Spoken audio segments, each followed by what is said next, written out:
নীরবতাই কখনো কখনো সবচেয়ে নিরাপদ আশ্রয়।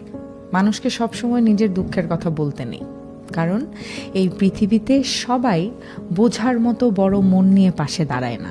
কেউ কেউ একটু সহানুভূতির কথা বলে ঠিকই, আবার কেউ কেউ সেই কষ্টকে হাসি ঠাট্টায় উড়িয়ে দেয়। নিজের মনের ব্যথা কাউকে বলা মানেই হলো অনেক সময় নিজের দুর্বলতা দেখিয়ে ফেলা। আর দুর্ভাগ্যজনকভাবে কিছু মানুষ সেই দুর্বলতাকেই সুযোগ হিসেবে গ্রহণ করে, আবার কেউ ব্যবহারও করে বলা যায়। আমরা ভাবি কেউ বুঝবে, কিন্তু বাস্তবে সবাই নিজের কাজ আর জীবনের চাপ নিয়ে এত ব্যস্ত যে অন্যের কষ্ট গভীরভাবে অনুভব করার সময় খুব কম জনেরই থাকে। তাই অনেক সময় দুঃখের কথাগুলো চুপচাপ নিজের বুকের ভেতরে রেখে দেয়াই ভালো। দেখবেন সময়ের সঙ্গে সঙ্গে সেগুলো ধীরে ধীরে হালকা হয়ে আসে, শব্দ ছাড়াই মিলিয়ে যায়। নীরবতা তখন কষ্ট লুকানোর জায়গা নয়, বরং এক ধরনের শক্তি হয়ে ওঠে।